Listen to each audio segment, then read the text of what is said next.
Vous vous posez la question de savoir pourquoi le 5 février dernier le Luxembourg avait bloqué les sanctions de l'Union européenne contre le Rwanda. Très chers compatriotes, bonjour. Alors aujourd'hui, je vais vous montrer des raisons claires qui a poussé le Luxembourg d'agir de cette façon. Après tout ce moment de recherche, vous savez déjà certainement que le Rwanda viole sans vergogne la souveraineté de la République démocratique du Congo.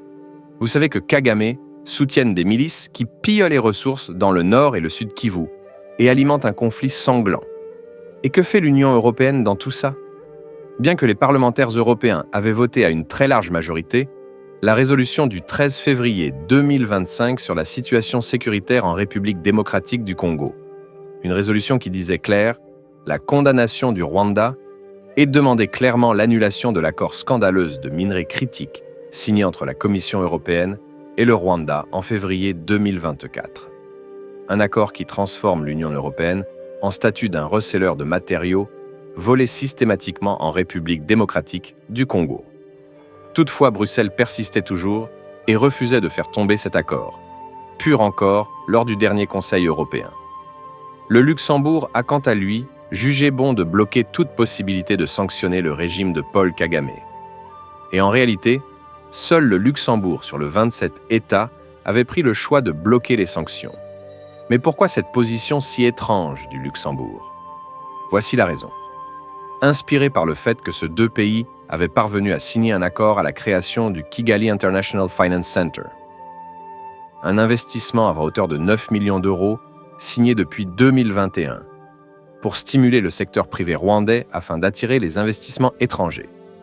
On retrouve d'autres participants sur cet accord comme Tidjane Tiame, ancien de chez McKinsey, et super banquier international qui, grâce à son expertise bancaire luxembourgeoise, voulait participer en réalité à une opération de blanchissement d'images et d'argent pour un régime qui prospère et s'enrichit sur le chaos régional.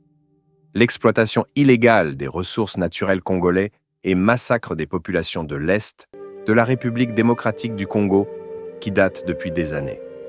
On apprend d'ailleurs dans la presse luxembourgeoise de ce jour que M. Xavier Bettel, ministre des Affaires étrangères du Grand-Duché du Luxembourg, se rapproche maintenant aux branches et qu'il ne s'oppose plus à des sanctions contre le Rwanda et ses responsables politiques. Mais alors, qu'est-ce qu'attend le Luxembourg pour se retirer de projets de place financière à Kigali? Pourquoi l'ordre du jour, certes provisoire, du prochain Conseil européen des ministres des Affaires étrangères de l'Union européenne, le 17 mars, ne mentionne pas la RDC? Et pourtant l'Union européenne doit sauver des vies, mettre fin à la guerre, à la misère qu'elle entraîne dans les populations depuis la signature de leur accord criminel avec Kigali sur le métaux critique. Cette décision de Luxembourg de bloquer les sanctions contre le Rwanda et son régime de Kigali est absolument un scandale auquel il n'y a aucune explication favorable que ce fameux centre financier, qui en réalité servira probablement à blanchir les recettes du pillage des minerais congolais. Alors si ce n'est pas le cas, pourquoi le Luxembourg continue à soutenir ce nouveau centre financier et pourquoi il s'oppose jusqu'à présent à des sanctions si ce n'était pas le cas?